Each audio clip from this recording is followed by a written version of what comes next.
that.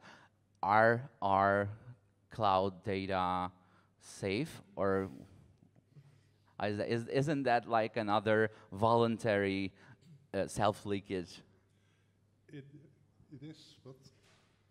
Yeah, no data is safe. It's not only about cloud, but no data is safe. Cloud, we see a lot of expansion in cloud, and the truth is, even if you invested heavily in DLP solution, basically it was an on-prem DLP. So as soon as you adopt cloud, you just enable the black hole into your system. It's up on the company how you're gonna focus. And you know, I will speak about it in the presentation, but companies are moving too fast, and this just brings a lot of blind spots, and some areas are not covered in the way they should be covered, just because business is pushing to move to the cloud fast, because it's a business need. And but generally the answer is no data is safe, and in the cloud it's even in worse situation. This is a demand for a progress, which is like by the business. Would you say it would be safer to wait a year or two with all the progress and then roll out at once, so it's safer, or just use small steps each month, roll out something new? You're saying because of business needs, we are being pushed, and that's already a security issue. Well, the businesses are moving forward much faster. Everybody wants to do business like, it should happen right now. I don't think we can actually stop for 2 years and design something completely safe and then roll out. In the meantime, all the current problems are there for 2 years. So we need to adopt. There are a lot of problems in the cloud. I'm touching, actually I have a top 9 of in the cloud problems in my presentation. And I could make a top 1,000, but you have to limit it somewhere. The cloud is there, we have to live with it. We have to make it more secure, but it will never, like my colleague already said here, it will never be secure, or your data is never safe if it is somewhere else. And by safety, you mean different things, like keeping it safe for you, like securing so it's not deleted, and then also securing it's not going to someone else's hands. And do you know where your data in the cloud is being stored? No idea. Maybe it's just a guy's computer in the garage. If you're lucky. Mostly Linux servers. Yeah, and actually that's the key point. People used to forget it that cloud is just someone else's computer.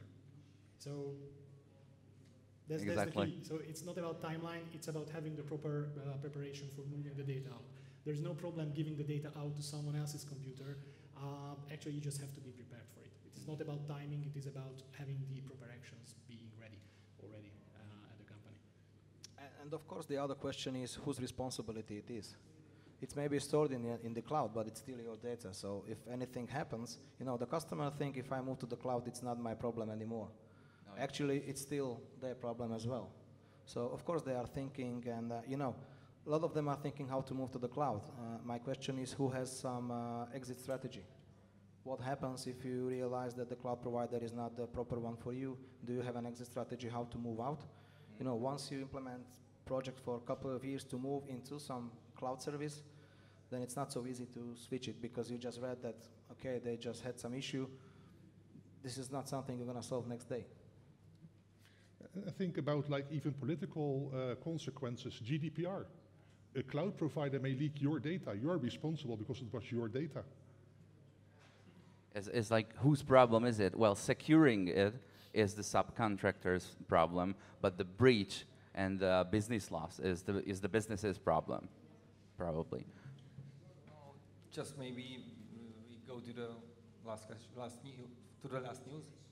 Is it possible? I'm not going to do that because it's about like PowerShell commands, and I have no idea what those are.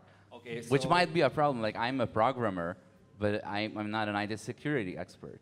So there is news about that special stealthy attacks from nowadays, which is utilized by DNS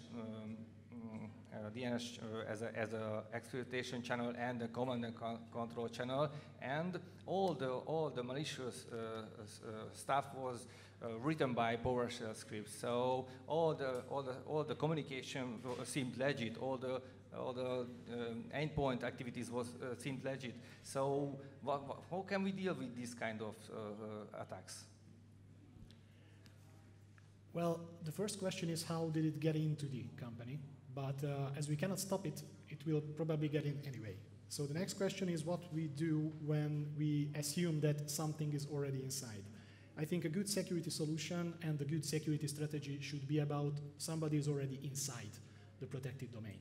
So if we are actually running our strategy out from it, we will probably have a tool which will look for the behavior. And if the behavior is going to be abnormal compared to the previous behavior of the user of the entity, then we have a chance. Some kind of anomaly detection, or maybe, yeah. I will talk about it a bit later. It's also a moving problem. Before it were documents, then PDFs, now it's PowerShells. Before it was auto IT. It's just the flavor of the month. As soon as everybody is aware of PowerShells and limiting the use of it inside companies, they move on to something else. Of course, so we are just lost. Back to behavior. As a user, I see that reCAPTCHA has moved to like version 3 where there is no checkbox anymore. It's about training the Skynet. Only for only. It didn't have a meaning, putting the checkbox in. It was already a behavioral something in the background, and when it pulls up, you know, the crosswalks and the giraffes and the bicycles and the license plates and the streets and yeah, of course. That's when it's checking, and otherwise it's monitoring my behavior somewhere else or around the internet. And now they remove the checkbox too, so now it's invisible. Finally, as a user, I appreciate that. But what kind of behavior is being monitored in the background?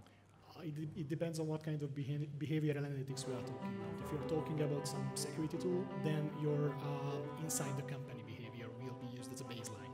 But we are talking about a commercial service provider, for example, Facebook or something, but they will use your behavior to give you personalized ads. So it depends on the context, as always. All right. Thank you for these few minutes. You asked Miklós. Juhász is going to give you his presentation, and then we'll move forward. Thanks for being here. Thank you very much.